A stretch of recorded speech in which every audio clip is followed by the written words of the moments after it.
Well, hi everyone. I'm with Stacey, our Black Mesa student, and today we're diving into a completely different industry than the typical semiconductors or SaaS companies, SaaSes of the world. And the thing is, Stacey really worked hard on this deep dive. She prepared everything. She went ahead and researched all the 10K, the 10Qs and the 10K and the company website, and even read through the analysts from the Seeking Alpha and other important investing websites. And on top of that, she used actually some of the LLMs like ChatGPT and Claude to cross-validate and use them as a co-pilot basically to be able to form what you're gonna see today. So great work in advance, Stacey.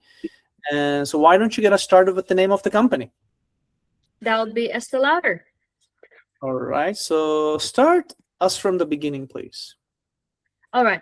Estée Lauder was founded in 1946 by Estée and Joseph Lauder. It didn't start with scale. It actually started with 4 skincare products in New York City. So this wasn't born global. Oh, not at all. It scaled, through department stores first, then internationally. The first overseas counter opened in London in 1960. So physical distribution before digital was even a concept, 1960s.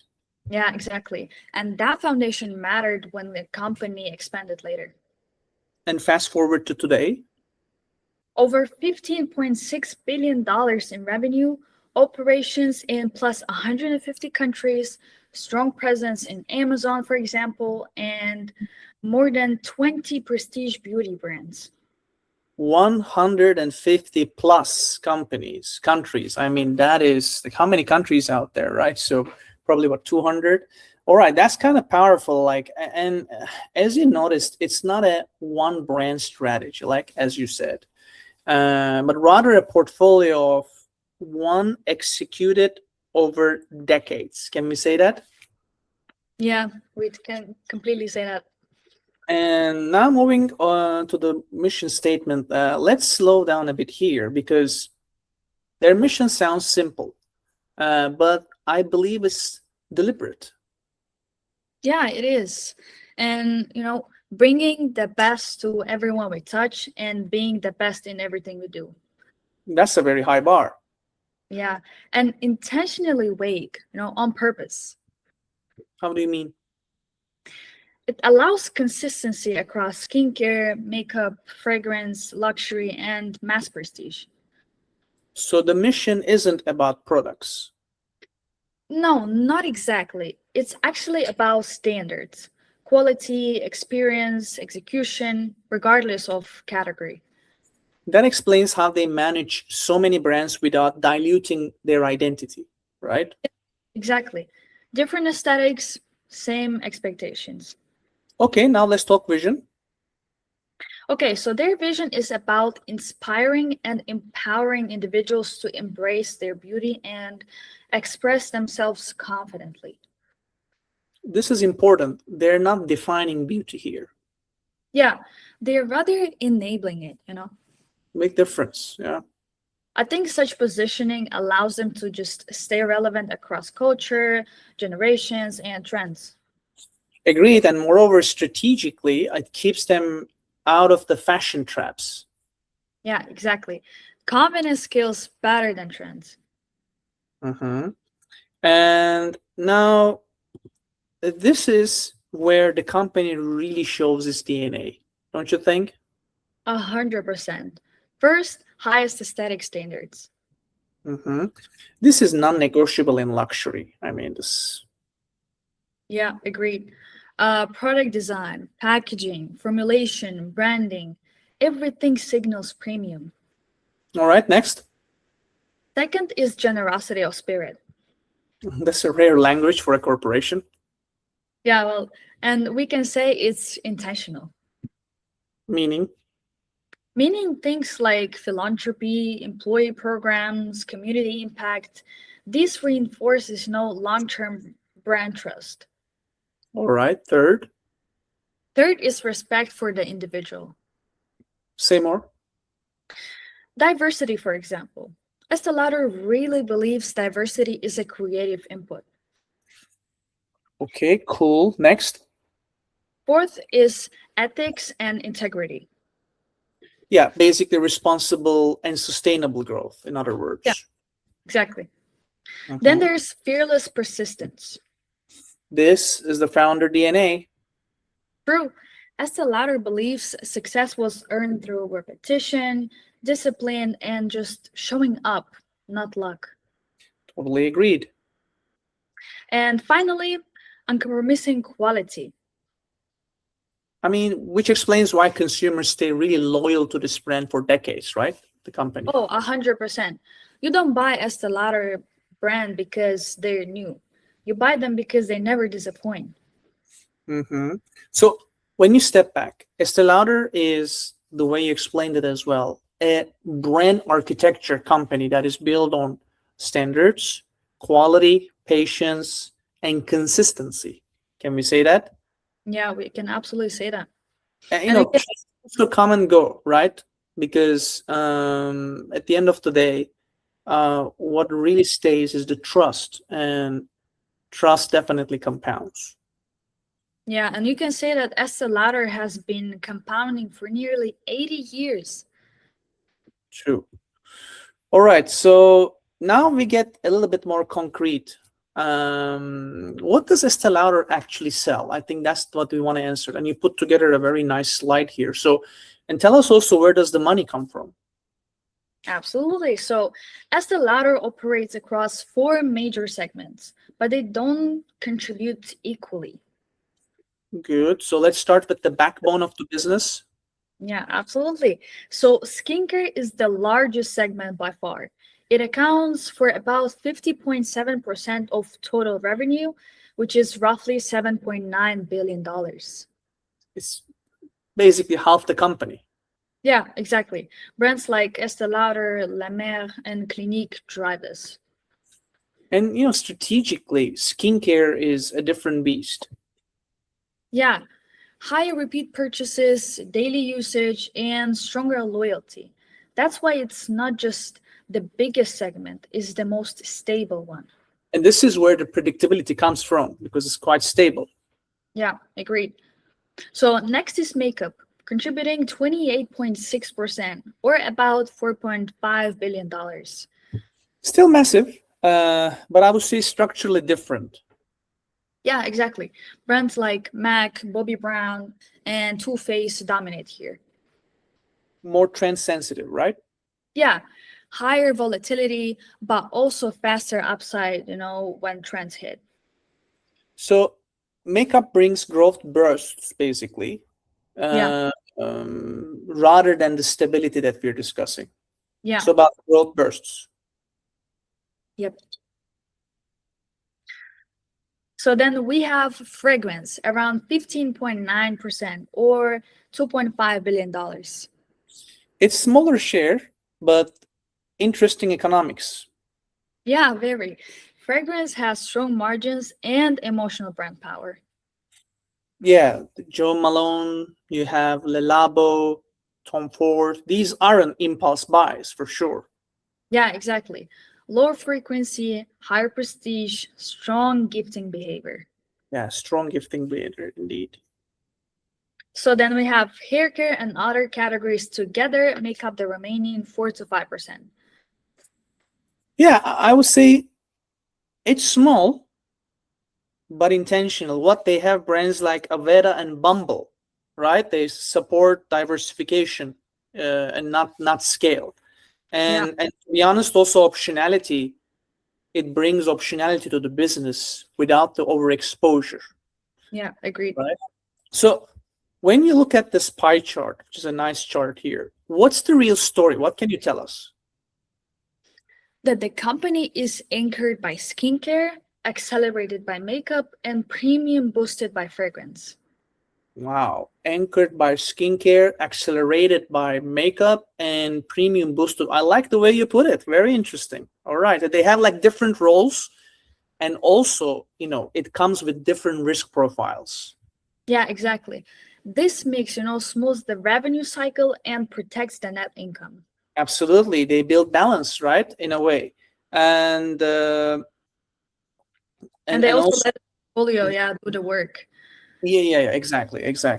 Okay, so to summarize, Estée Lauder is like a portfolio manager allocating capital across consumer behavior. Can we say that? Yeah, we can absolutely say that. And half your revenue comes from daily use products. Yeah, you can afford to, in that case, take creative risks elsewhere. Yeah, And that's not accidental, right? That's actually by design. Yeah. agreed. So now moving on to the top 4 most important board members. So before we move deeper into the execution, and I know you prepared really good slides for us, we need to talk about governance. I always tell our students, right? Because companies led by people, and they're the guardians of the brands and the business, basically. And especially when it comes to companies like Estée Lauder, they are shaped very much at the board level and then it cascades down. Yeah, exactly. And Estée Lauder's board blends, family continuity, global operators, and external discipline. Mm-hmm. So I would like to start with William P. Lauder. He's the chair of the board and the grandson of the founders. Yeah, so this is the long-term DNA we were talking about earlier. Yeah, but not symbolic. He ran the company as a CEO and executive chairman for years before stepping back. Oh, yeah, that matters. This isn't the type of passive ownership you're talking about, right? So it is more like they're like the stewards of the business. So they're like experience. It's like experience stewardship in a way. Yeah, yeah. So next is Stéphane de la Faverie, president, CEO, and the board member. That's a tough last name, but I think you did a good job. Well, we'll go deeper on him later, but I believe the context matters here. So what is it? So he brings over 25 years of global beauty experience, including senior roles at L'Oreal. Yeah, and importantly, he is leading the profit turnaround, the profit recovery, because the company is going through some challenges right now, which you will explain, and also the growth phase, basically. Yeah, exactly. Then there's Charlene Borshevsky, the proceeding director. Yeah, the presiding director, and it's not just a beauty background, right? Because not just actually, she does not have a beauty background, and that is, I guess, intentional. Oh, yeah, definitely. Former US trade representative, lead negotiator on major US and China trade agreements. That is very important, geopolitics. So she brings what we call geopolitics, and regulatory, and global trade expertise. Yeah, critical for a company operating in 100 plus 50 countries, right? So it's just, wow. 100 or 150? 150 countries. 150 plus. Okay, Yeah. okay. 150 plus countries. Okay. And what else? And then finally, Jennifer Tejada. Yeah, I think she's the digital guru, right? And operations, basically. Yeah, exactly. She's the chair and the CEO of PagerDuty with deep expertise in digital operations and scaling tech-enabled businesses. Cool. Now moving on to the rest of the board members, and let's widen the lens a little bit. But just I know you prepared a nice slide here. Take us through this slide quickly. Let's not waste too much time here. All right? Yeah, absolutely. So we have Angela Wei Dong, brings APAC and e-commerce expertise, critical for China and Asia growth. Richard Zanino, former Dow Jones CEO, serves as lead independent director and has a strong financial oversight. Then we have Gary Lauder adds venture capital thinking while maintaining the family alignments. Jane Lauder Warsh brings deep marketing and data leadership from the inside of the company. Eric Louis Zinderhofer adds activist and capital market discipline. Then we have Barry Sternlicht, contributes real estate and capital allocation expertise. Jennifer Human, Paul Freeberg, Arturo Nunez, and Lean Forster the Rothschild round out the board with consumer, brand, and global business expertise. Yeah, you can clearly see that this board is built for scale and the complexity because Estée Lauder comes with a lot of complexity and a very matrix organization, complex, and also it is built for longevity, right? Yeah, exactly. All right, so moving on to the C-suite executives, we've already covered Stefan at the board level. So let's focus on the structure, shall we? Yeah, right. What matters here is the pairing, I'd say, Pairing, you mean CEO and CFO alignment? Well, yeah, Akhil Srivastava stepped in as CFO in late 2024. His role is clear, financial discipline during transformation. Yeah, this is about restoring margins, as I explained earlier, while funding the growth necessary to turn around the business. Yeah, basically. So next is Odd Gandon, and she leads the digital and marketing, e-commerce, data-driven growth, and global brand consistency. Okay, and Tara Simon? Oh, she runs the Americas, the company's largest revenue region. So I see here that the strategy meets market reality, right? Yeah. Then we have Jane Lauder-Wersch, oversees enterprise marketing and data. Here we go, another family member.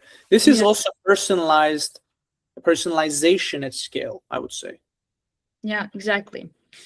And Carl Hannay leads global R&D product innovations. Which is where long-term differentiation will actually come from, right? Exactly. Yeah. All right. And Then we have Roberto Canivari, who runs global supply chains, manufacturing, logistics, and availability. obviously the margins live or die here. For such a high-scale business, this is so important, this function. Yeah, absolutely. So Michael Bowes handles people and culture. Which is critical, when you operate across dozens of brands and all these multiple geographies. Oh, yeah, absolutely. Next is Rashida Lalonde, who leads legal and regulatory affairs. That's the protection part and the geopolitics. Yeah, exactly. And Meredith Webster's manages global communication and public affairs. And that is the trust. So, all right. So when you look at this leadership structure, and one thing becomes very clear, that this company isn't run by just marketers, alone. It run by operators, financiers, regulators, technologists, and obviously, last but not least, brand builders, which are very critical. And that's how you manage complexity without losing the identity that we were referring to earlier. And that is why Estée Lauder doesn't just survive the change. It absorbs it and it thrives over time. Right? Very well said. All right, Stacey. Now we're moving on to the competitive advantage and USP, and it is a packed slide. You put a lot of information here that is absolutely necessary. And at first glance, it gives me the impression that, probably to anybody, it's okay, it's nice brands and pretty products, but clearly that's not what you want to say. That's not what you want to tell us here in the slide. So let me ask it simply. Why is Estée Lauder actually hard to beat? I'd probably say because it's not just a beauty company, it's more of a system. Okay, so what do you mean by a system? Well, most brands focus on one thing, either products or marketing or stores. Estée Lauder, in the meantime, connects all of it. Okay, let's break that down. Start with the portfolio, the first one, and tell us what stands out to you. That they only play in prestige beauty, no mass market, no discount positioning. Very important point. So can you elaborate a bit more for our audience, please? Sure. They own brands like Estée Lauder, MAC, La Mer, Clinique, Tom Ford. We have John Malone, The Ordinary, and they're all over across skincare, makeup, fragrance, and hair. Okay, great. But why that matters? That matters because prestige grows faster, has higher margins, and builds loyalty over time. So they're choosing depth over volume. Can we say that? Yeah, exactly. And because they have so many premium brands, they're not just depending on one hit product. Well said. So let's move to the second one, skincare, and it is more than half of sales. Yeah. Why is it important? Because skincare is a repeat behavior. What do you mean by that? You don't buy a serum once, right? You come back every few months. Products like Advanced Night Repair or Creme de la Mer aren't just trends, they're routines. And that creates stable, recurring revenue and strong margins. Yeah, you're very, very well said, actually. All right, let's move to the third one. And the last one on the slide is about travel, but can you care to explain? Yeah, absolutely. So Estée Lauder is a global leader in airports and duty-free beauty, which is, major. Why to even play in that segment, in that channel? Like, why? That channel is very profitable and reaches high-spending international travelers, especially Chinese tourists. It is also a branding engine. You see, people discover products while they're traveling. They're in a good mood. They just like check the products and they will remember it. And when they go back home, they're probably, they'll be buying them later at home in their Yeah, home country, right? absolutely. Yeah. All right. So now we're moving on to the second slide on competitive advantage and USP. And the first one is about R&D. And I believe this is where most people really underestimate this company.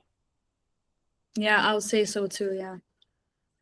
Mhm. Because they don't just market science, they do science. What's that even mean?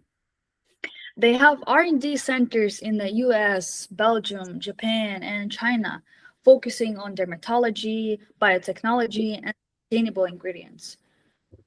That obviously gives credibility in high performance skincare, which is super important, right? So it can actually then support the premium pricing that we've been referring to as one of the strengths of this business. Yes, So the price is also the justified. price is, So the price is justified because of that. Exactly, by the real product results. Yeah, and it's very hard to copy that, right? Yeah. All right, now moving on to the second one here, which is the digital and the influencer USP. It amazes me to see how does a 75-year-old company like Estée Lauder, can stay relevant with Gen Zs. Yeah. I believe because they moved early into digital. And where is their strength lies, really? What can you say? Well, they're strong on TikTok, Instagram, Tmall. We have WeChat, Douyin, and they treat influencers like long-term partners, not just ads. Yeah, that definitely builds direct relationship, with customers, and also it reduces reliance on physical stores, which are very expensive, high capex business, high capex basically. All Yeah. right, and the number 6 in this list is the brand equity and heritage, which can be a strength or a weakness. So why is it a strength here? Because trust compounds over decades. Say more. So people gift Estee Lauder brand. Mothers pass them down. That history supports premium pricing and makes it very hard, for example, for new brands to just replicate it. Makes total sense. Makes total sense. All right, moving on to the third slide in the series, starting with the family stewardship, which we've been talking about it earlier a couple of times, which I believe is one of the most underrated points here, the family control.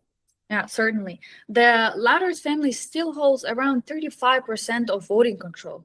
Wow, that is definitely long-term thing. I mean, that means that's going to enable really long-term thinking. The fact that they're going to be able to, I would say, not like, what's the word for that? Like fall victim, or like, they will not have the pressure coming from the Wall Street on a quarterly basis Oh, yeah. to beat and raise, to beat and raise, to beat and raise. They can really adopt that long-term thinking thanks to the 35% voting control. It's not small, right? And what else? Yeah, it also means that they can invest in R&D, brand equity, and quality without chasing short-term profits, every quarter. Of course. That's basically what I was trying to say. Thank you for making it easier, explaining better. All right. So I think there is one more. There's two more. Yeah, there's the geographical diversification. This isn't a US only story either, right? Yeah, exactly. They're balanced across North America, Europe, Asia Pacific, and emerging markets, especially in China. Why you say that matters? Well, that reduces reliance on any single region and creates resilience during downturns. Resilience, yeah, exactly. And okay, and last but not least, execution. Yep, this is about global sourcing, production, logistics, and marketing at scale. Yeah, when you said execution, I thought something else entirely, but yeah, which creates cost efficiencies, faster product launches, reliable supply chain, which is critical. We've seen that during the COVID, these disruptions, and especially when it comes to beauty, it becomes even more critical, right?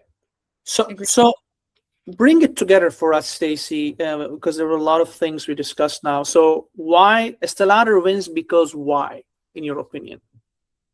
That is a really good question. And my answer probably would be that Estée Lauder wins because it combines premium brands, real science, global reach, digital strength, and long-term ownership into just one system. It's more than just selling beauty. It's defending a competitive moat. Yeah, very, very well said. And I think that great sentence concludes our one of these three consecutive slides. And now we are moving on to some of the successful launches that Estée Lauder done so far. It's nice that you decided to include these slides here, to be honest. It gives some perspective to our users other than just numbers, for instance. So here I see it's the advanced night repair.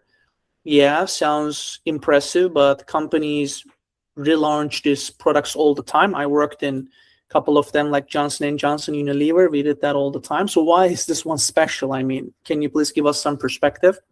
Yeah, absolutely. Well, the main reason is because it's not just a new version. It's the core product of the brand, and they update it only about once every decade. Okay, so let me play a bit of a devil's advocate here. Why would they wait that long? I mean, wouldn't updating more often kind of keep excitement high, in your opinion? Well, actually, that can create the opposite effect, and the opposite things can happen. If you change a hero product too often, customers just lose trust. People buy advanced night repair because they know exactly what it does. Yeah, like like this, they always say, like, don't change something that's already working, right? Yeah. So I think it just basically reinforces your point. So what changed in 2020 then? They introduced Chronolux, power signal technology. Okay, so what does this technology do? It's about faster skin repair and stronger skin barrier support.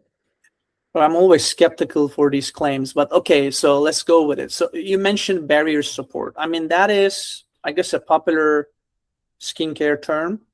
What's the proof here? What's the evidence? What's the substantiation? Well, the brand claims plus 22% of barrier repair within just 2 hours based on their testing. But why emphasize on the 2 hours? What's the big deal here?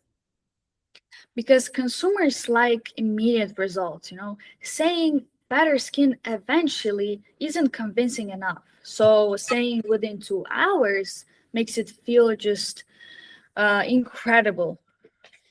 Mm-hmm. More than incredible, I think it makes it measurable. Don't you agree? Absolutely. Yes.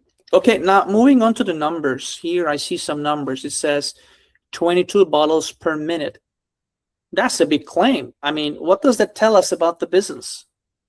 It tells us that the product is just a repeat purchase machine. Sure, but does it imply anything else? You know, products that sell that fast usually have a strong loyalty, if we think about it. Well, let's be real here. I mean, could that number be just a marketing exaggeration? Marketers tend to do. Possibly, but even if the exact number varies, the message is that Advanced Night Repair is one of the best-selling serums just globally. And what about this ISS space campaign? That campaign connected the product with science and research. I guess space experience, creates the perception that the formula is highly advanced.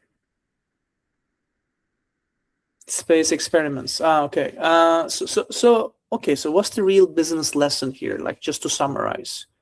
Yeah, I think we can say if a company has a powerful hero product, the smartest strategy is to upgrade it carefully, not to replace it. Agreed. Okay, next one on the list is Max Stack mascara. So now mascara. That market is extremely crowded. How did Mac manage to stand out? What did they do? Well, because instead of promising bigger lashes, they fixed the annoying problem of mascara clumping when you layer it. Explain that more, please. Well, most mascaras get messy if you apply too many coats. MaxStack's promises is that you can keep stacking layers that don't get that clamping effect on your eyes. Okay, and what's the proof behind that claim? Two things. First, over 2 years of R&D, and second, there's stacking technology and tool brush options, meaning mega and micro. Why offer two brushes? Just to enlighten me, please. Different lashes need different tools. The micro brush is better for shorter lashes, for example, while mega creates dramatic effect. So dramatic effect through volume, I think you mean, and so they're Exactly. personalizing mascara. Can we say that? Yeah, exactly. Now the numbers here is 73 million TikTok views within weeks. Why does that matter for a beauty product? I'd say it matters because mascara is visual. TikTok demonstrators show the effect immediately. If people see visible results, the content spreads really quickly. Okay, but views don't equal sales. True, but viral demonstrations often drive, store visits and online purchases. Sure. And it became one of Glossy's viral products of 2022. Wow. Yeah, which means industry, experts notice the momentum. So what's the lesson here? Well, in my opinion, we can say that in a crowded category, success comes from a clear behavior, which in this case is stack more layers, not generic claim like better lashes. All right. Now the third one, this one surprises me because the product originally came out in 1971. How does something like that become popular again? Yeah, I can understand the confusion because trends cycle, and sometimes older products fit the new beauty trends just perfectly. Old becomes new again. And what made this product unique in that case? The shade, black honey is very sheer, so it adapts to different lip tones. That's why people call it a universal color, actually. So people feel safer buying it?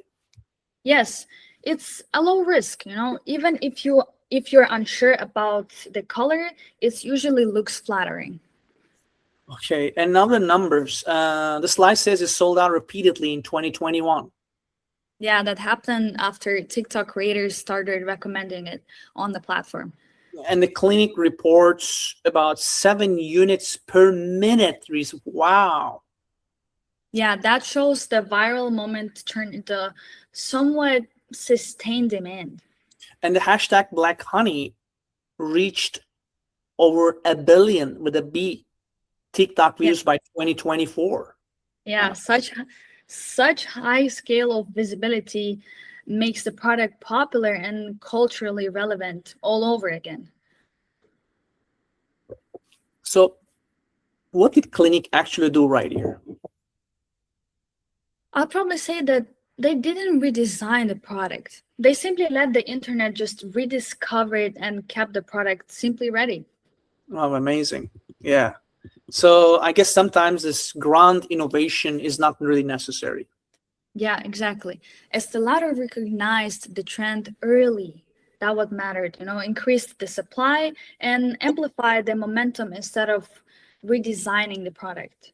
Yeah, great. Now, the next one is The Ordinary. Now, this is interesting because this isn't a single product. It's an entire brand with multiple products. And why did Estée Lauder even acquire this company called The Ordinary? Because it brought a completely different customer group, Yeah, which group? Younger consumers who care about ingredients and transparency. Okay, explain the brand positioning, please. Absolutely. The Ordinary focuses on single ingredient formulas, low prices, and clear scientific explanations. And what is the reason to believe RTB of this brand? Ordinary is all about ingredient first marketing. The brand focuses on powerful skincare ingredients and sells them at a surprisingly affordable price. And the numbers? The brand reportedly generates about 500 million to 1 billion in net sales. That is huge. Anything else to add? Yeah, it also reaches #2 prestige skincare ranking in Canada and the US. What about the international expansion? The brand expanded in India, Middle East, South Africa, and increasing the global reach. Mm-hmm. And this slide also says that it helped offset decline in the legacy luxury brands in fiscal 2025. Yeah, that shows portfolio diversification. If older brands slow down, new brands can balance the growth, which is really important. 100%. Okay, what's your takeaway from the slide before we move on to the next? We can say acquiring the right brand can help a company stay relevant to new generations. Well said.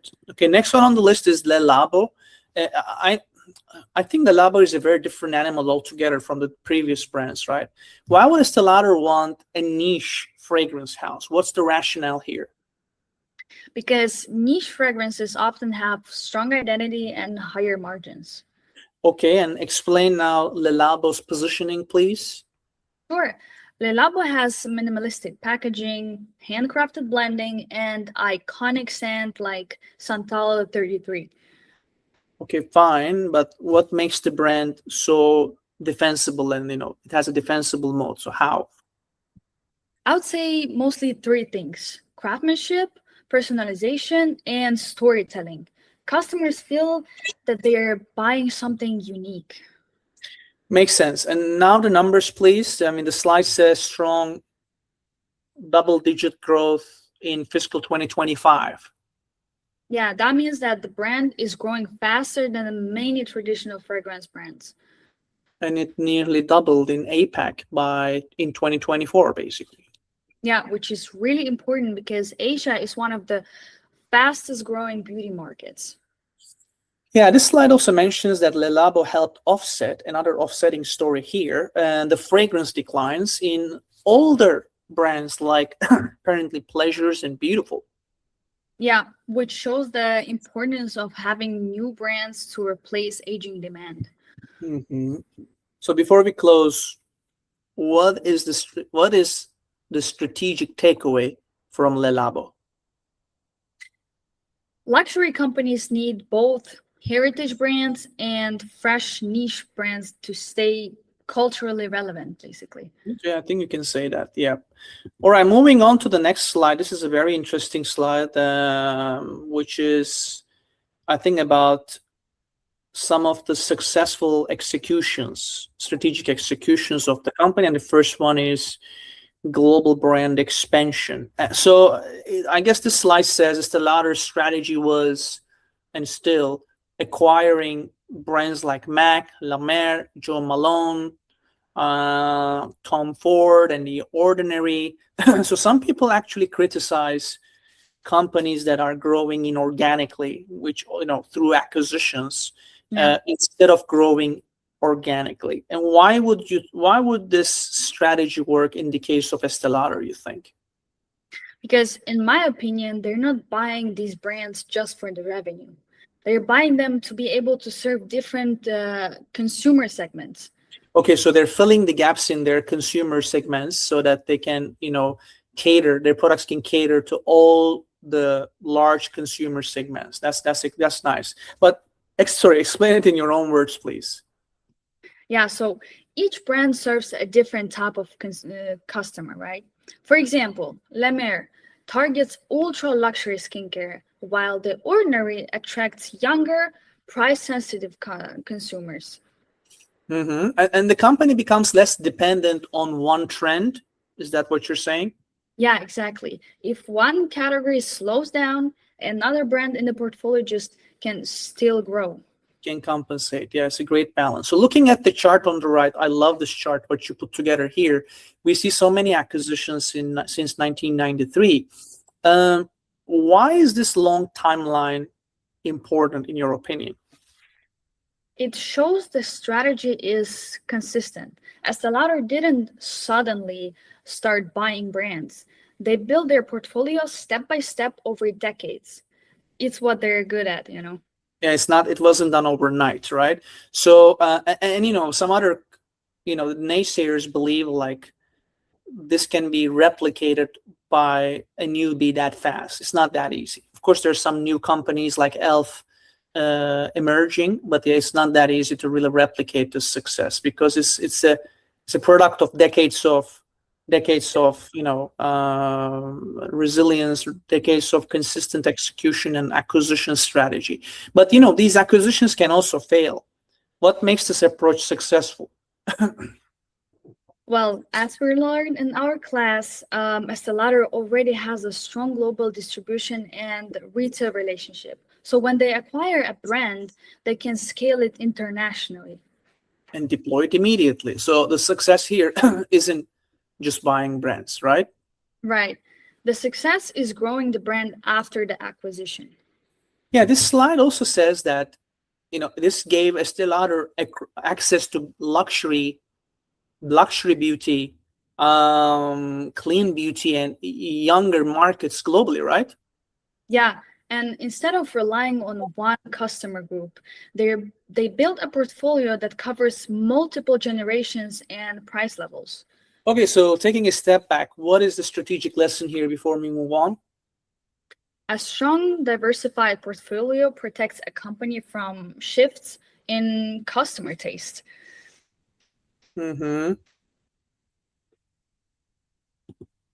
Second one is digital and e-commerce transformation, right? So this slide says Estée Lauder invested, like you mentioned earlier, invested early in online shopping, social media marketing, virtual try-on tools, so on and so forth. But almost every beauty company does that. Like, what made Estée Lauder's move so important compared to them? I'd probably say that they invested before it even became necessary. Elaborate more, please. When COVID-19 shut down physical stores, many brands depended heavily on department store counters. And what about Estée Lauder? They already had strong direct-to-consumer online channels. So their sales didn't collapse when stores closed during COVID? Yeah, exactly. Their digital infrastructure helped them stay relevant. Relevant and also resilient, right? I can say that, yeah. Yeah, and this slide also mentions virtual try-on tools. Why would that even matter for makeup? I mean, makeup is something physical, right? Because customers normally test shades in stores, right? If we think about it. Virtual try-on replaces that experience online. So it reduces uncertainty before even purchase happens. Yes, which increases conversion rates in online stores. And Did you say conversion? Conversion yeah, rates? I didn't yeah. hear. Yeah, absolutely. Because it just conversion is one of the most important metrics. In fact, if not the most important metric in any company, right? Who's doing the marketing. So yeah. And what about SMM, social media marketing? Social platforms allow beauty brands to just demonstrate the product visually, which is perfect for categories like makeup and skincare. So okay. So what is the deeper strategic insight here for the audience to take away? Digital channels are more than just selling products. They control the customer relationship and the journey in general. Explain that a bit, please. If customers buy directly from the brand, the company gets data, feedback, and repeat purchase opportunities. So the digital transformation was both a defensive play, but at the same time an offensive strategy. Is that what you're saying? Yeah, it protected sales during disruption and created new growth channels.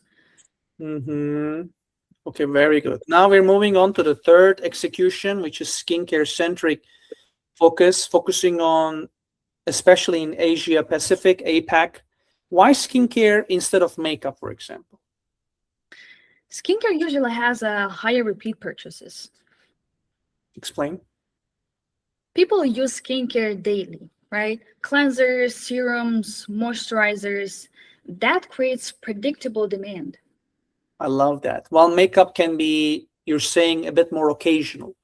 Yeah, exactly. Skincare becomes part of a routine. And the slide here says skincare now represents over 50% of total sales, like we explained a couple of times, right? What does that mean?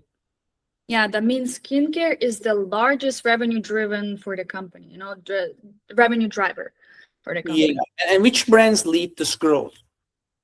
Um, we have three of them. So we have Estée Lauder, La Mer, and Clinique.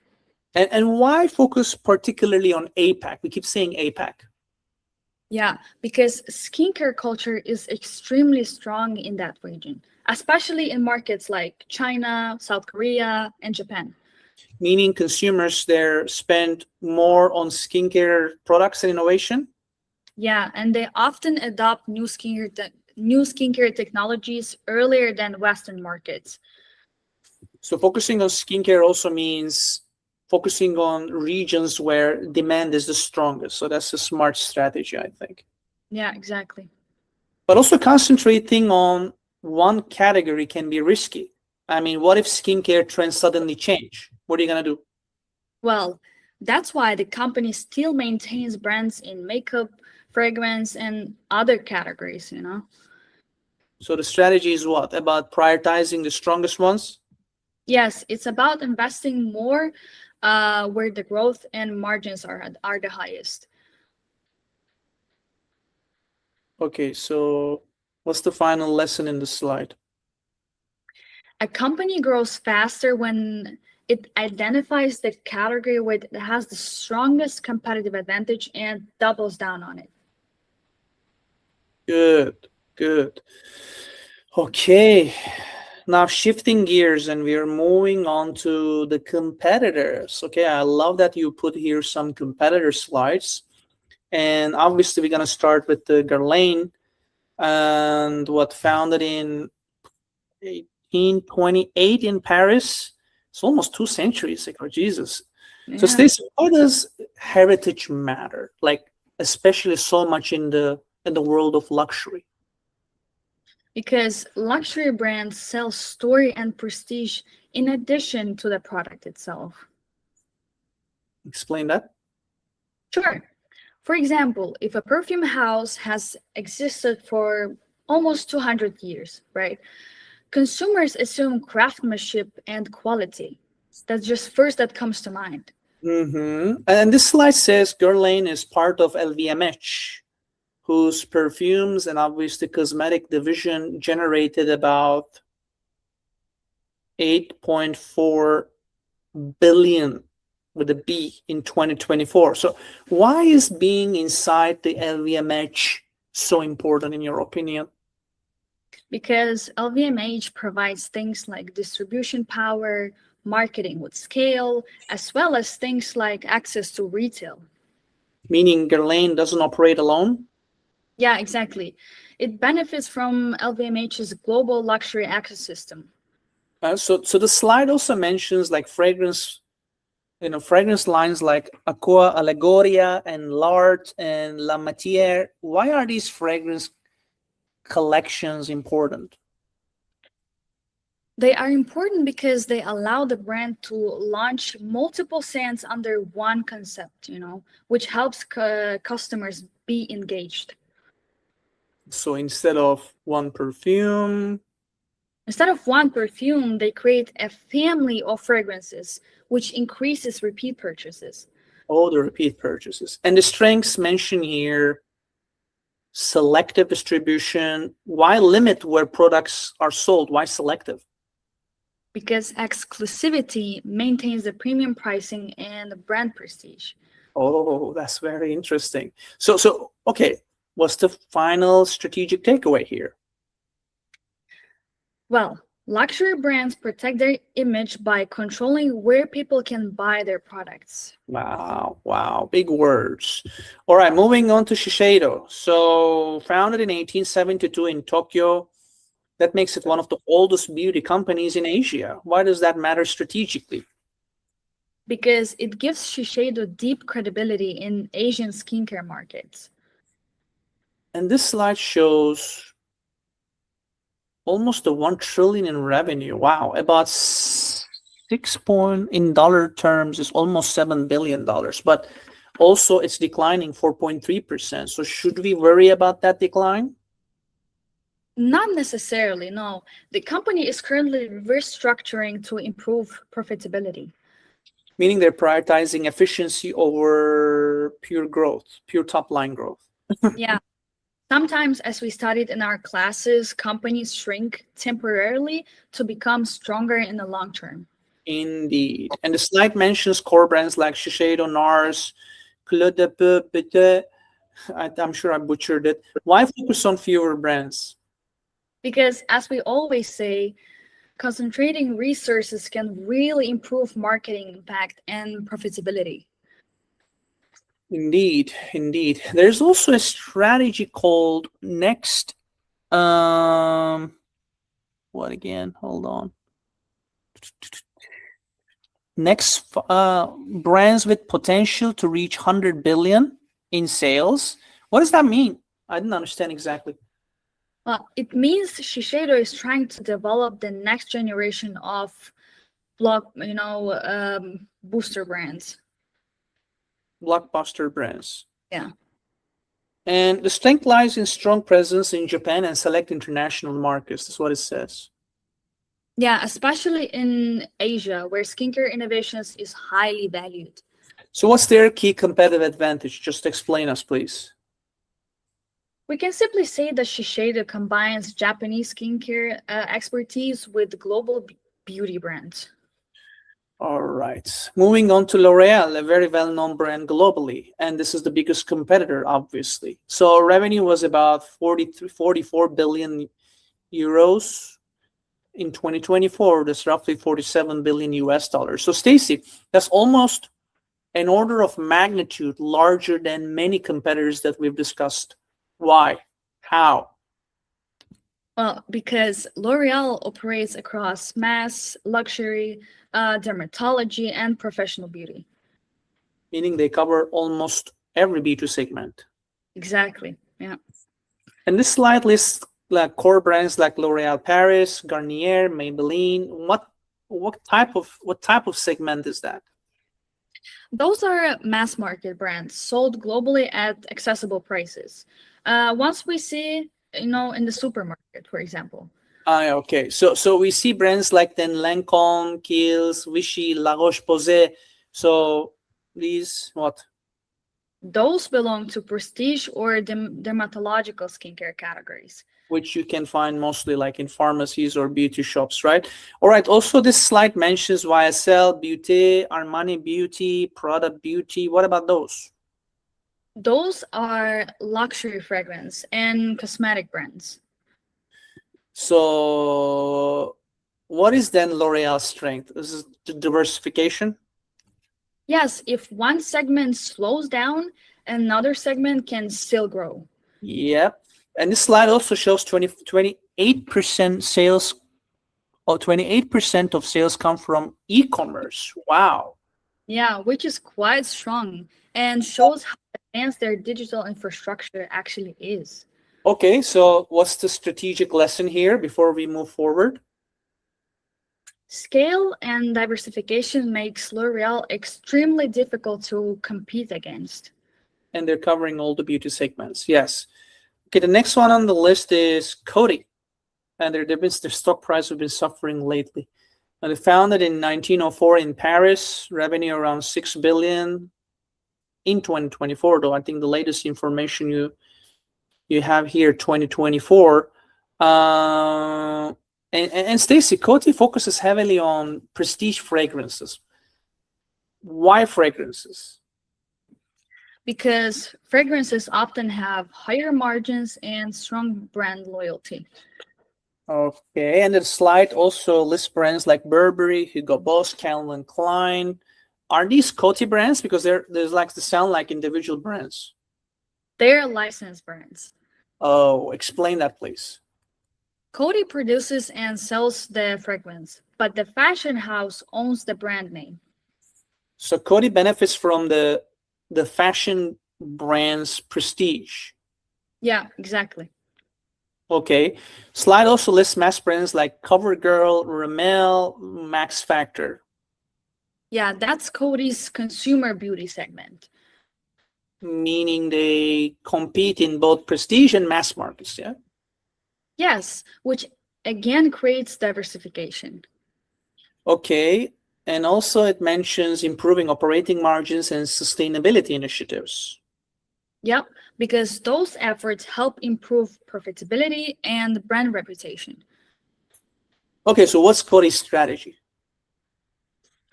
Essentially, they want to benefit from strong fragrant brands while strengthening the broader beauty portfolio.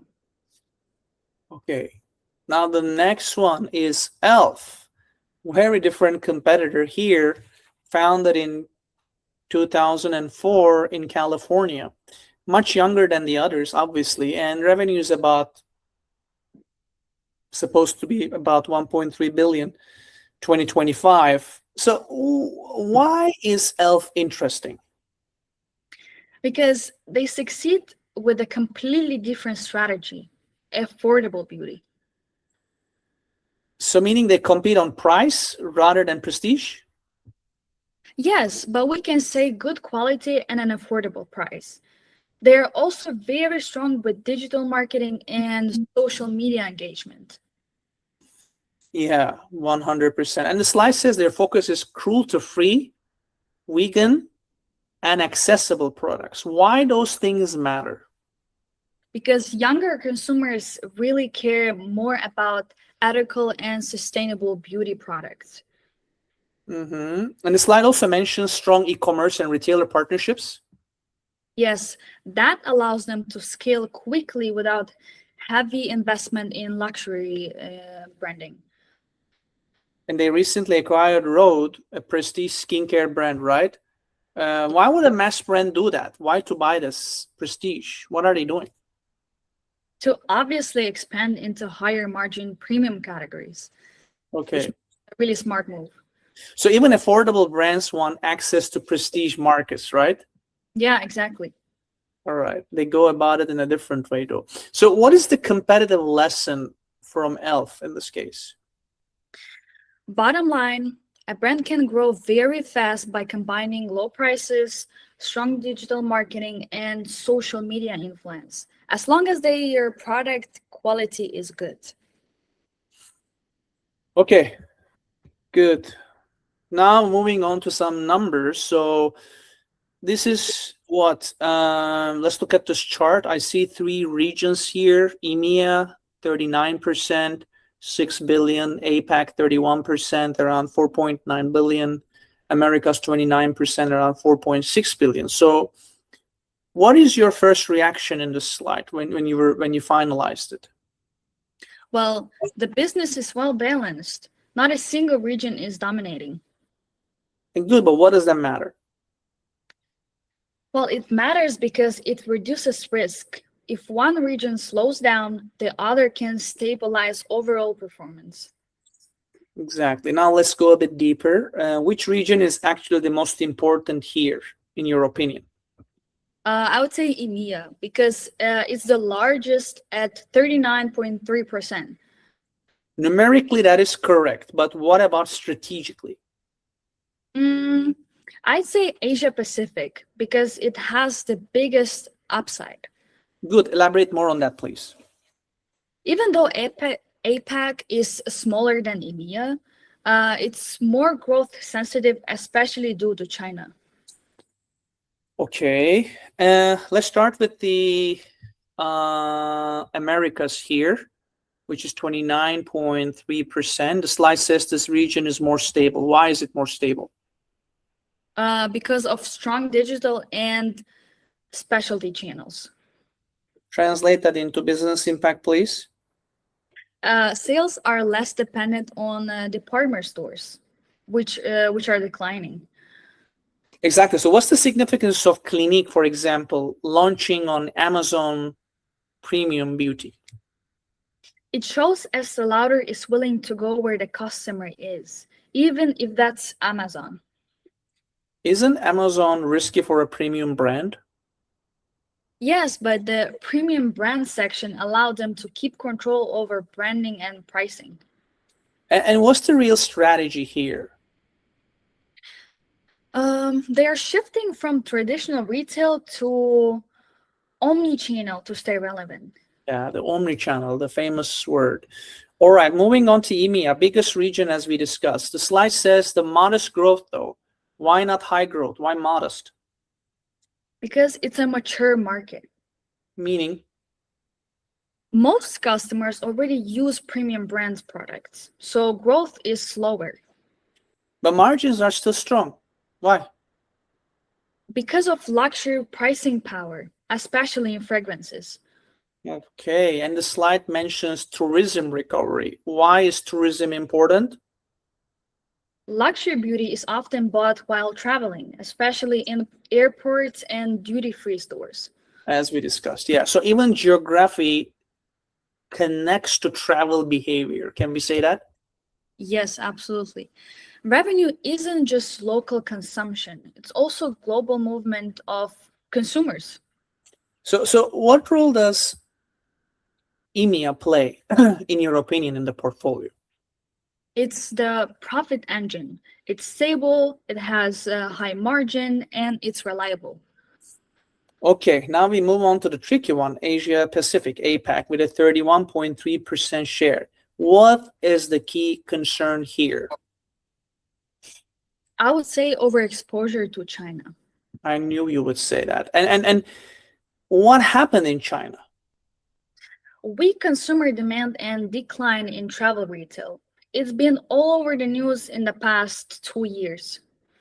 Yeah, and why does travel retail matter so much here in APAC?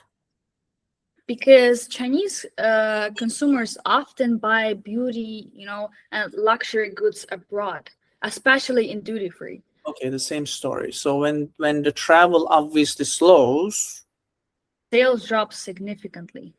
so the slide also says that Japan and Hong Kong partly offset weakness. Is that enough? No, they help, but China is too large to fully replace. Now, this is interesting because reset travel retail as a standalone business unit. Why would they do that?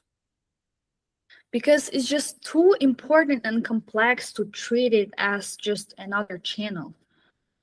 Translate that, please.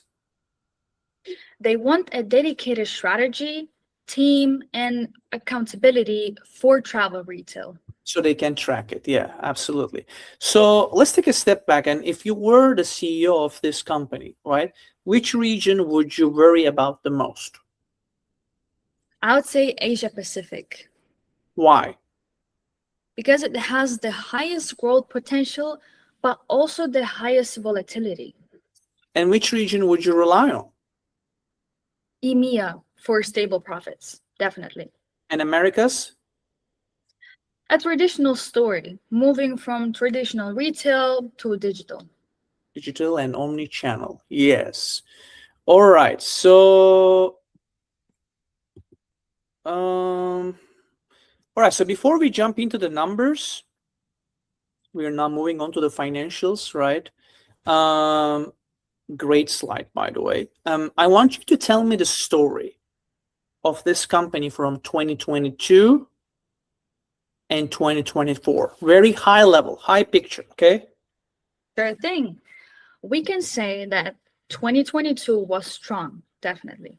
2023 was a major breakdown. And 2024 shows some stabilization, but still weak fundamentals. Good. Now prove that with data. Yeah. So let's start simple and tell me like, what does 2022 look like? Honestly, really strong. Like everything is kind of working.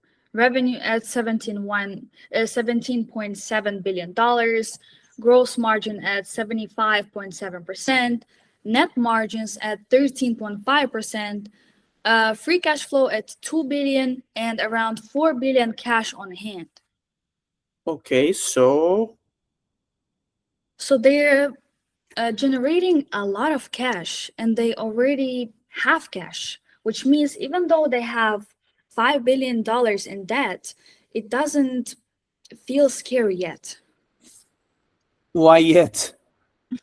because it's manageable if performance stays strong. But if something breaks, then suddenly same debt becomes a huge problem. Good. So even in a strong year, you're already thinking forward. Yeah, it's like nothing is wrong, but you can see where risk could come from. That's risk management. So now 2023, what changed? I see a lot of reds. It's not small, it's a big drop. Revenue falls 10.3%, and that's a big and worrisome. But why? Mainly Asia, like they were clearly expecting a strong post COVID recovery, especially in China, and it just didn't happen. And more specifically, travel retail didn't come back the way they thought it would. So can you dive one level deeper, please? Yeah, and that hits skincare even harder because a lot of premium skincare gets bought by tourists, like in Hainan, Seoul, those hubs. And skincare dropped around 14%. So this is more than just the Asia is weak story. Yeah, exactly. It's travel retail, premium exposure, skincare dependency, all hitting at the same time. And margins kind of fall apart. Gross margins drop to 71.3%, and the net income almost halves to 6.3%. Yeah, the net margin. So why such a big hit? Low volumes for sure, but also currency pressure and weaker performance in EMEA, like sales down to roughly 19%. Crazy. So it's not just one issue. Like I see it's multiple things stacking. Yeah, exactly. And the worst part for me is cash. Free cash flow drops to 65%. That's Ouch. huge. Why did it drop that much? It's like everything went wrong at once. Low operation income, inventory building up, and they still kept spending. So cash just gets squeezed from all sides in that case. True. And then they increased debt to about $7.1 billion. Wow, because they had to what? They didn't have to, not fully, no. I think this is the interesting part. They chose to keep paying dividends, doing share buybacks, even while performance was dropping. And your reaction to that? It feels aggressive, like they're betting that this is temporary. Very dangerous way of management. Unfortunately, I agree. So to summarize 2023 with few words, please, just for us to recap. So yeah, 2023 feels like demand weakened, margin compress, cash collapses, and they take one more debt to hold things together. Yeah. All right, excellent. Now 2024, are we recovering finally?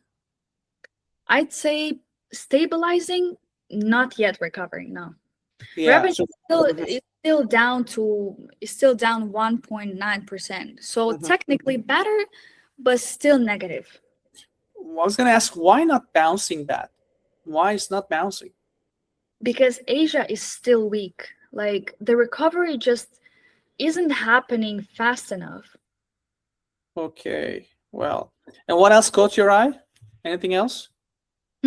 I'd probably say gross margin improves slightly, 71.7%, but net margin drops again to 2.5% Well, that is very weird. Why? because they keep investing on marketing, digital brands. So even if operations improve a bit, profitability is still getting hit. So that's an intentional pressure out there, yeah? Yeah, it's like they're saying, we'll take the pain now to protect the future. Okay, what else? There also there's also a shift. Makeup and fragrance are doing better. Sounds positive. Well, it is, but not enough because skincare is still weak, and that's a bigger, more profitable part of the business. So the mix shift doesn't fully help, basically. Exactly. And by the way, free cash flow jumps to $1.44 billion. At first, it looks like a big recovery. Why at first? But there's a but coming. It's mainly because of inventory normalization. Ah, okay. They're basically undoing the build up from 2023. I see. True. So it's good, but not a true demand-driven recovery. Yeah, it could be a misleading story. So what about the debt? Because that was a big problem in 2022, I remember. Yeah, that goes slightly higher to $7.3 billion. So still elevated. Wow. And now? Now it feels more like a real risk because performance hasn't fully recovered, but debt stays high. So forget the numbers. So tell me how this feels as a business, like over the course of last 3 years. Well, it feels like 2022, everything looks strong. Moving to 2023, something clearly breaks. And then in 2024, they stabilize operations, but the core problem is still there. And that core problem is Asia, plus travel retail, and plus skincare. Okay, well said. So this was like more like a big picture last 3 years. So what I want us to do, Stacey, now, which you created perfectly, the following slide basically is about really zooming in, like to the last 4 quarters to see what's going on, short term recently, right, versus the long term, the last 3 years. So what do these last 4 quarters actually feel like to you? Honestly, a business trying to find its footing again. It doesn't feel smooth yet. It feels a bit shaky. Like some things are improving, but not in a clean, steady way. Good. So let's go quarter by quarter, and let's start with quarter 4, please. Q4 still looks soft to me. Revenue slips 1.8%, so even at that point, they still weren't really back to growth. And what do you think is the issue, lingering issue here? Hmm. I think the main issue still seems to be the same one we've been seeing, which is Asia travel retail, especially that whole week recovery story. What about North America? Also softer than you would want, especially in luxury demand. So it's not like one region was fully saving the situation. What about the margins? Pretty flat. Gross margin edged down slightly to 71.8%. So I wouldn't call that a disaster, but I also wouldn't call it a progress. What about cash and debt? Cash flows 8.3%, so about $3.4 billion. What does that suggest to you? It suggests that they were still using cash for things like inventory and seasonal marketing. And when it comes to debt, it comes down only a tiny bit. Basically, it flats at around $7.24 billion. Still risky, very risky. So what's your read on Q4 then in general before we move forward? I would say more like still under pressure, not turning the corner. Okay, agreed. And now Q1 2025. What changed? Any changes actually?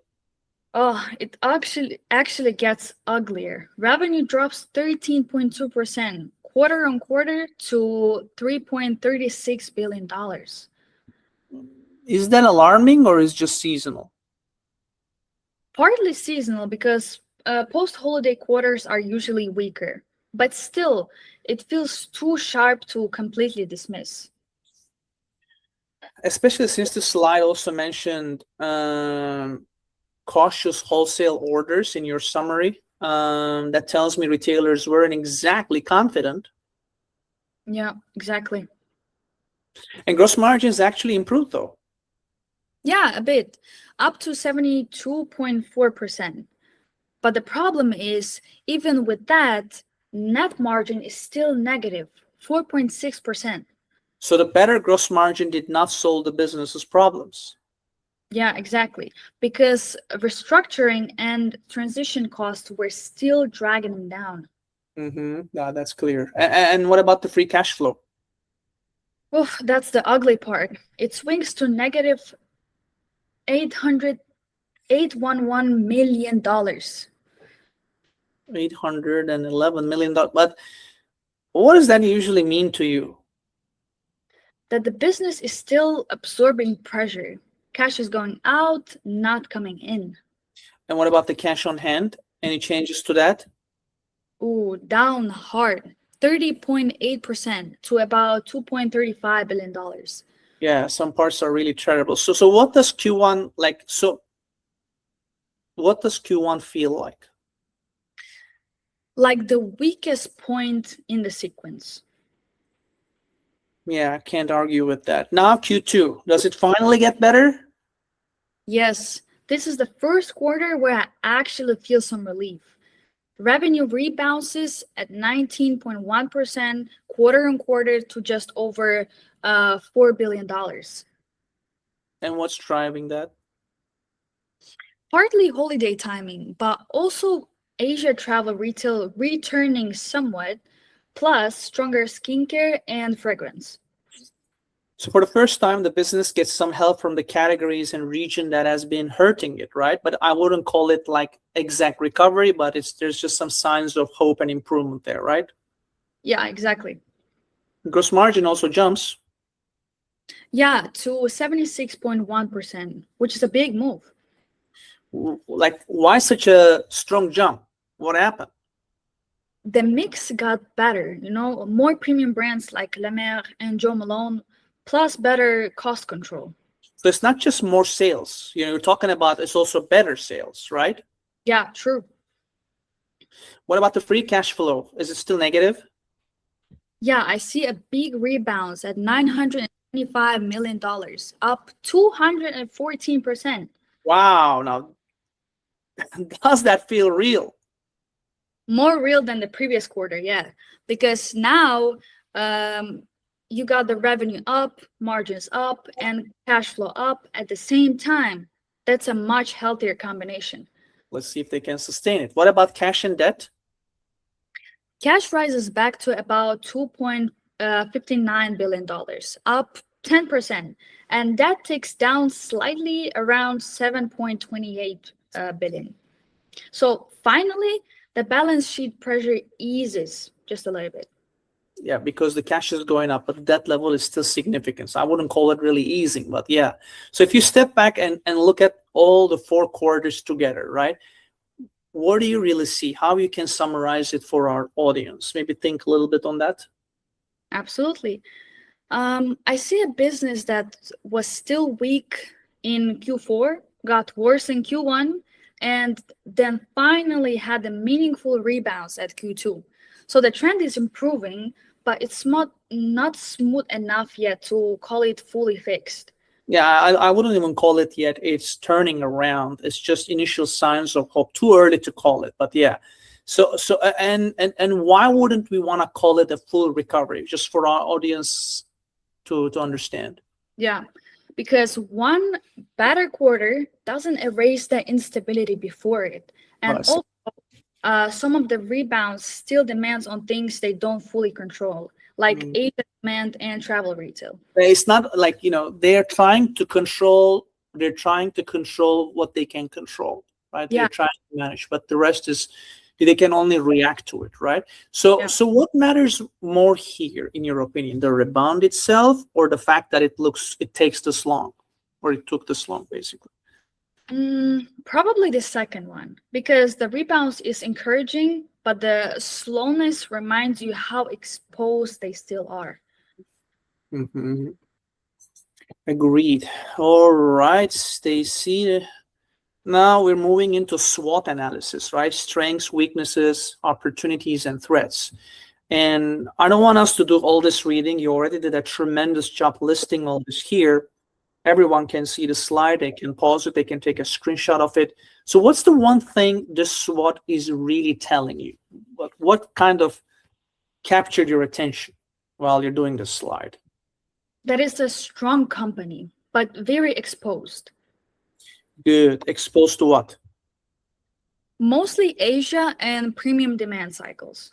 Okay, so let's start with the strengths. I agree with what you said. So which one actually matters the most among the strengths that you outlined? I'd probably say the brand power, like Estée Lauder, La Mer, MAC, Clinique. These aren't just products, they're trust. And that is what we call a moat. And everyone says strong brand. What does that actually give them? What do we mean by strong moat? Like, what does it give them? Pricing power and resilience. They can sell, yeah, resilience.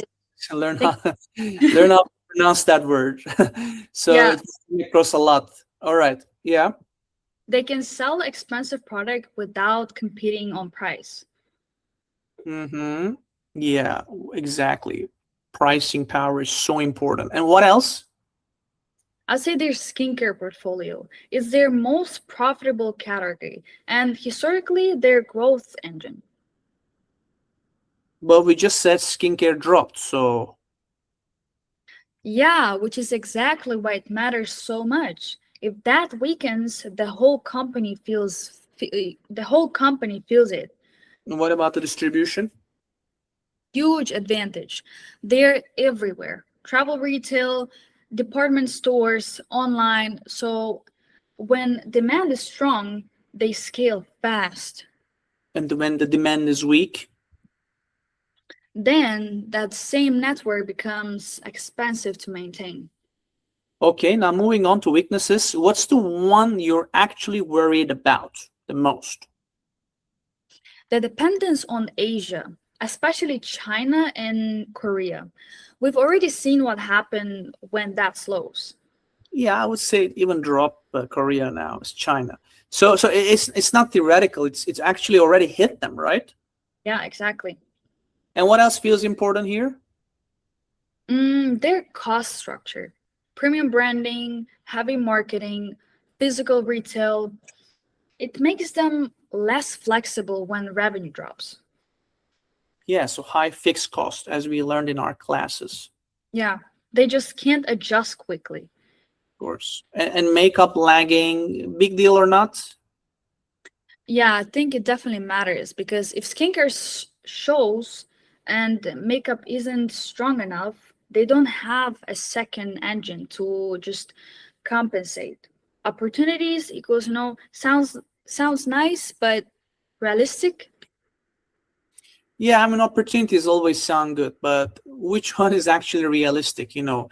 Companies tend to list opportunities for the sake of listing them, right? So which one is really can be achievable? Yeah. I would say travel retail recovery. If tourists fully came back, that's a direct lift to revenue. Definitely. We've been waiting for that for a long time, though. Yeah, so it's an opportunity, but also uncertain. And what about the emerging markets? Oh, that's interesting long term. Places like India or Southern Asia could reduce dependence on China. But fast impact? No, that's slower. What about digital and direct to consumer? Oh, that one I like. E-commerce, personalization, AI, that's where they can improve margins and control customer relationship.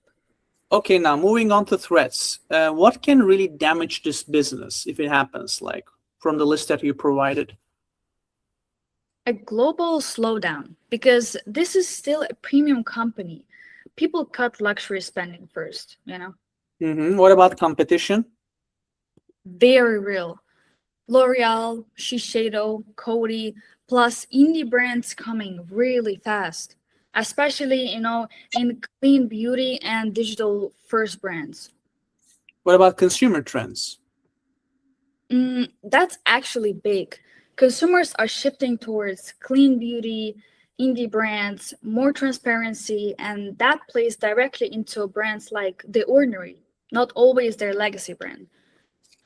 Now let's connect the things, and tell me like which strength is directly linked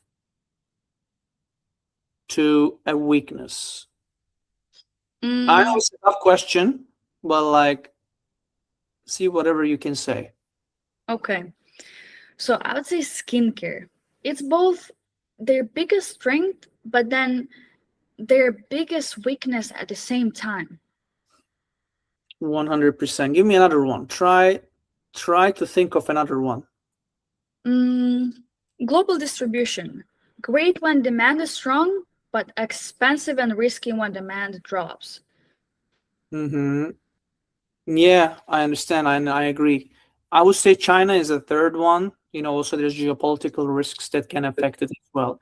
So obviously you can't fix everything. So what is the top one weakness to fix in your opinion?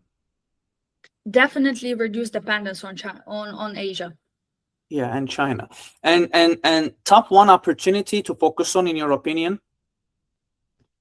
Digital and direct to consumer, because that gives them more control. 100%, and we've seen that with Nike too. So final question, does this SWOT makes you more comfortable or less when considering about Estée Lauder potential in the future? Honestly, both. Confidence because the fundamentals are strong, but cautious because the risks are very real and we've already seen them playing out.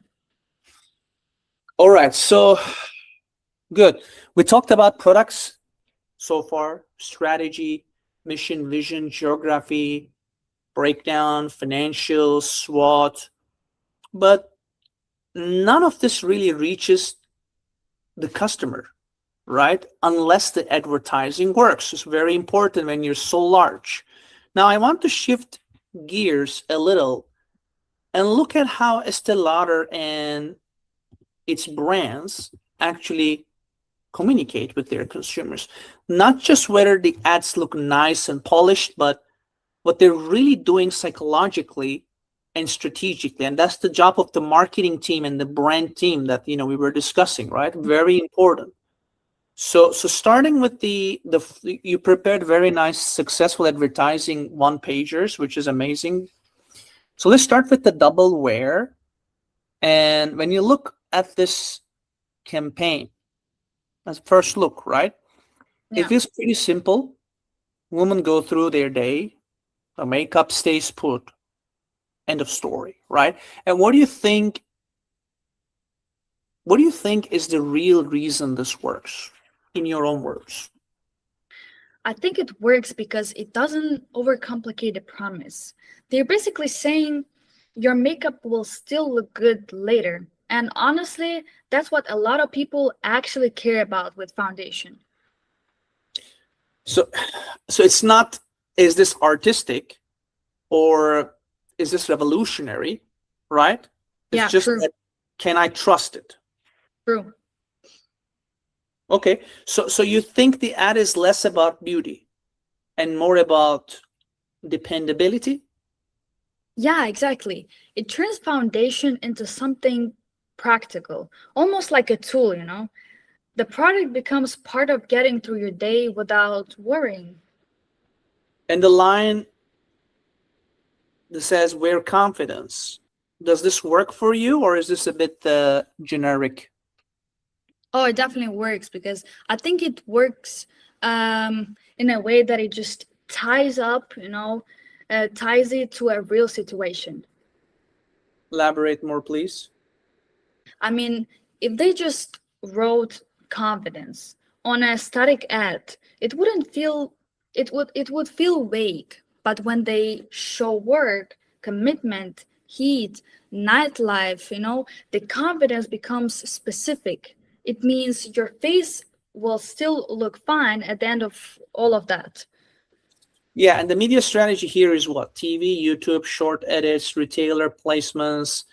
Why is that mix smart and the right mix? Because the message is broad enough for mass awareness, but the buying decision still happens closer to retail. So TV and YouTube create memory, and retailer placements, they're close to the sale. So it's this basically a really commercial structure, right? It's a good point. So not just brand ad, but brand ad plus the conversion that we've been talking about, right? Yeah, and I think that's why it lasted, It wasn't just a pretty campaign. It actually helped reinforce double wear as the safe choice. Okay, next is Studio Fixes made for you. Now, this Mac campaign already feels more energetic, right? And more current, more personal. What changes here? Well, Doubleware says this product will hold up. But Mac says this product will fit you and pitch you. Okay, I didn't quite get that. So one is more about trust and performance, and the other is more about self-recognition. Okay, that's interesting. So the word you is doing a lot of work here. Can we say that? Oh, a lot, a lot. Because Mac has always had that identity of inclusivity and self-expression. So if they ran a super technical campaign, it would probably feel off-brand. Yeah. This works because it sounds like Mac. Yeah, I agree. And what role does the soundtrack play? Right, the slide mentions recognition at the Music Plus Sound Awards. Yeah, okay. So I would say it matters because this ad is supposed to feel like culture, not just advertising. The music gives it momentum and certain attitude. It helps the ad feel alive, and that's important when you want people to connect emotionally, not just rationally. Very well explained. So this campaign isn't trying to prove performance first. Am I understanding this correctly? Yeah, not first. It's trying to make people feel included first. Then the product comes in as the solution that belongs to that bigger feeling. Good. Interesting. Now moving on to the third ad is the new rejuvenating night cream. Now this one slows everything down immediately. Why?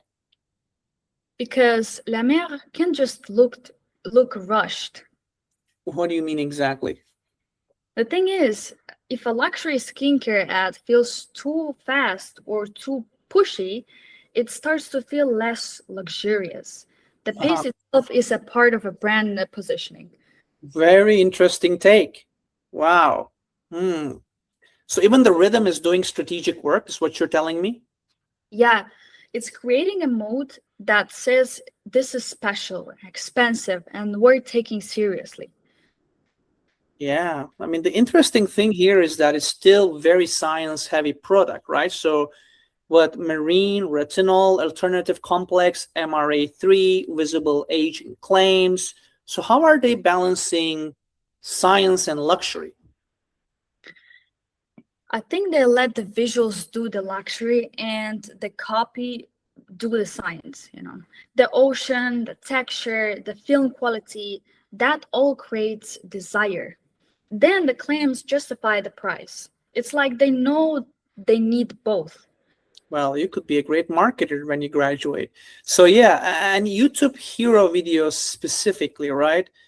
Why not just premium print and prestige press? Because this is a cream. Texture matters, you know, ritual matters. The Mm, experience matters. Videos let you sell all of that in one print. You just can't sell it in one print, you know. So the about the selling the feeling of, so this is about the selling the feeling of using it. Is that what you're trying to say? Yeah, exactly. Which is really important in luxury skincare because the ritual is part of the value. All right, very interesting. Now moving on to the fourth, which is Joe Malone London Beach Blossom. This campaign is definitely, I watched obviously the videos, very quiet. Like it doesn't have a celebrity, for instance. Like, why can't Joe Malone get away with that? Yeah, I understand where you're coming from. Well, I'd say because fragrance doesn't always need explanation. Sometimes it works better when it creates a mood and leaves some space. Joe Malone is really good at that. So what's the ad actually doing? It's building a sincere, really sincere scene. Sand, sky, water, this softness. It's trying to make you feel the scent before you even smell it. Wow, the way you explained it, I mean, that sounds like it's really hard to do. Yeah, but that's why the minimalism helps. Nothing distracts you. It feels very clean and intentional. And the limited edition angle? That adds urgency without breaking the tone. They don't need to shout out, buy now, buy now. The fact that it's seasonal already creates that pressure.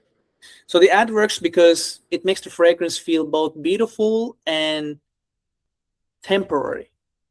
Yeah, it feels like a moment you either catch or miss. Well said. All right, the next one is the ordinary ad, the periodic fable. This one, this one almost feels like it hates beauty advertising. Like, what? Is that fair? Yeah, a little, yeah, but that's also why it works. Yeah, I'm curious to know more about this. Actually, very interesting. Sure, sure. The ordinary's audience already distracts traditional beauty language. So instead of trying to What do sound you mean distract? glamorous, Like, what do you mean distracts? I don't understand. just what I meant is already distrust traditional beauty language. Okay, okay. Yeah. So instead of trying to sound glamorous, the campaign attacks all of the fake sounding promises people are tired of hearing. So this is more of a positioning campaign than this is. Can you say that? Yeah, exactly. It's strengthening the brand's identity as the one that doesn't play the usual game. Okay, so the line "we have been taught beauty wrong" is pretty bold and catchy statement. So why is that effective instead of annoying, for instance, for people? Because it taps into a feeling people already have that the beauty industry often overpromises. So when the ordinary says, says it directly, it feels like they're saying that what the audience was already thinking. So they're selling kind of like an alignment, right? I mean, intellectual kind of an alignment, if you can say. Yeah, that's a good way to put it. The audience feels like the brand sees the same problem, the same problem as we see. And that makes the campaign what? More shareable? Yeah, exactly. It gives people something to discuss. Okay, and moving on to the Clinique advertisement, even better, right? And foundation plus skincare, correct? Yeah, correct. Almost clinical, right? What's an advantage here? Because it matches what people expect from Clinique. For example, if this ad suddenly becomes dramatic or overly glamorous, it would feel less trustworthy from their side. So the creative restraint is part of the plan and persuasion. Yeah, it tells you we're not trying to distract you, we're trying to show you what it does. And the key idea here is hybrid beauty. Right, makeup with skincare performance. Why that matters in your opinion? That matters because it makes the product feel more efficient. You're not buying coverage. You're buying function plus treatment logic. Which is a stronger value proposition. Yeah, exactly. Especially for consumers who want fewer and smarter products. And the before and after visual usually. Yeah, that's what makes the benefit immediately. It removes friction. You don't have to decode the message. Yeah, it's very important. All right, and the next one is Bobbi Brown vitamin enriched face base. Now this one feels less like a ritual ad. Why did that work so well? Because the product is naturally demo friendly. You can show the texture, show how it goes on, and then show what happens to the makeup after. It's very easy for creators, for example, and makeup artists to prove the point. So this is one of the products where user behavior becomes the advertising. Yeah, exactly. The routine itself carries the message. And what is the message? Well, we can say if you prepare the skin properly, everything else looks better. So the product becomes the foundation of the routine, not just an extra step. Yeah, that's like they can create strong top of mind in the consumer's mind then. Yeah, very strong because once a prep step becomes a habit, it's actually hard to remove. So were they chasing virality here? Don't think so. No, it was habit formation.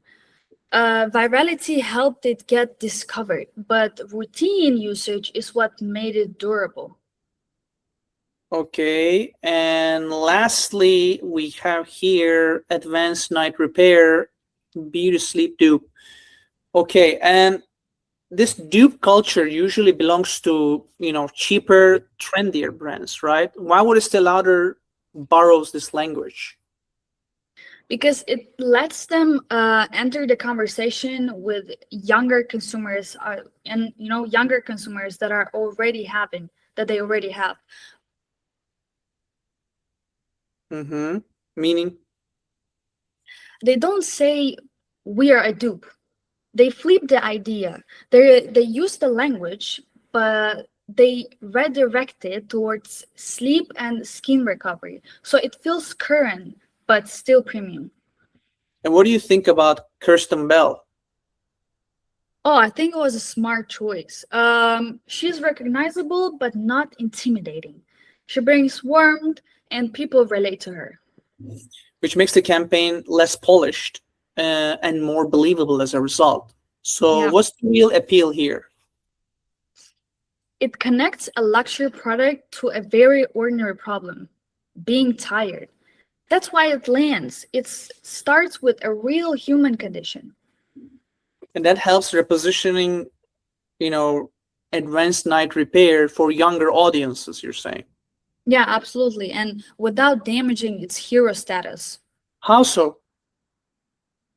It still feels like serious premium serum, just presented in a way that connects better with how people think today. Okay, cool. Now we're moving on to the TAM, SAM, SOM. Right. Before numbers, why did you even decide to include this slide in the presentation? Because I didn't want the recommendation to sound like the stock is down, so maybe it goes up. I wanted to show whether the market itself still gives Estée Lauder room to recover. Good. So let's start at the top. All right. Global skincare, $156 billion to $231 billion, 5% CAGR. Is that exciting? Not crazy exciting. It's solid, but Estée Lauder doesn't need the whole skincare market. The more relevant part is prestige skincare. Why? Because they're not competing with cheap mass market creams, you know. Their real battlefield is premium and prestige. And that segment is growing faster, from about 24 billion to almost 49 billion, or 9.7% CAGR to be precise. So the better market is inside the bigger market. Yeah, exactly. The big skincare market is the ocean, but prestige skincare is the area where Estée Lauder actually fishes. Nice. Okay, but a growing market doesn't mean they win. What proves that they can capture the opportunity? That's why the share numbers matter. Their skincare revenue is projected from 7.9 billion to 16.25 billion, a 9.8% CAGR, which translates to a share again. And their share of total skincare projected to move from about 5 to 7%. Small increase though, why should we care? Because on a huge market, 2 percentage points is massive. And more importantly, the shape of premium skincare is projected to stay around 1/3 or about 33%, slightly ticking up actually. That means they don't need to suddenly dominate more. They just need to defend their premium position while premium market grows. So your argument is not Estée Lauder becomes a new company. No, my argument is if they stabilize and keep their prestige position, the market itself can pull them forward. Good. So the setup is there, right? Now let's check reality, shall we? Because the stock is, the chart has been brutal. Look at this. Oh my Lord. It's ugly. Like 10 years, only 17% appreciation in stock price. 5 years at minus 60%. Why would anyone touch this? Because ugly charts can either mean the company is broken permanently or expectations have fallen too far. The question is which one this is. Yeah. So which one? I think it's not fully broken, but it did deserve to fall. China weakness, travel retail disruption, inventory problems, leadership transition, those are real issues. So you're not saying the market was stupid. No, the market punished them for a reason. The 5-year decline reflects actual execution problem and demand weakness. Then why are you interested? Because the recent performance changed. 1 year is plus 31%, and 6 months is 39%, plus 39%. That tells me, like an investor, are starting to believe the worst may be behind them. Or maybe they're just chasing a bounce. That's possible. And that's why I wouldn't call it proven yet. The rebounds is more about expectations, costs, cuts, new leadership, margin recovery, and normalization in China and travel retail. So it's a sentiment recovery first, fundamentals later. Yeah, and that can be dangerous if the fundamentals don't follow. What would you need to see before the recovery is real? Margin improvement, cleaner inventory, stable China demand, and prove that the new leadership can execute.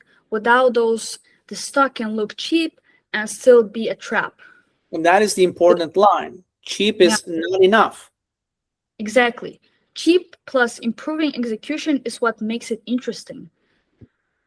All right. And the final slide is, about you as Black Mesa. If you were a Black Mesa Wall Street analyst, and if you were an investment bank, let's say, so, what would be your final recommendation as an analyst? Would you buy Estée Lauder? Yes, but selectively. I'd call it a long-term turnaround buy, not a simple growth stock. Why not just say buy? Because the risk is still real if China stays, for example, weak, if margins don't recover, or if management fails to execute, then this stays a value trap. So what makes you willing to take the risk? I would say the setup. The stocks already had a huge drawdown, sentiment reset, leadership is changing, and the company is working on cost discipline. Plus, prestige skincare is still a good market, let's admit it. What's the strongest part of your thesis then? That the market doesn't need perfection anymore. It just needs evidence of stabilization. Yeah, and the weakest part? China and travel retail. Of course. If that doesn't normalize, the recovery becomes much harder. So this is not Estée Lauder is amazing, and it's more like what? No, it's more like the business was damaged, but not destroyed. If execution improved, the upside could be meaningful. Okay, so before we wrap, if we want to ask you like the final sentence, right? What is the investment case for this company? What would you say? Think well and tell us. I'll probably say a premium beauty leader trading like a broken company. They have strong brand equity with so many premium brands out there already proven themselves. And it has a significant upside if leadership, margins, and China recovery move in the right direction. Yeah, that's a very good statement, conclusion. And again, we came to the end of this deep dive. You can see everybody, the amount of work this lady put into this presentation. There was tremendous amount of work there. We didn't even cover everything, but in details. But you did exceptional work, Stacey. Thank you so much. You didn't just describe the company here. You really built a thesis, and then challenged it and then defended it here in this call. So really, really, really well done, and we look forward to your next deep dive. Thank you so much.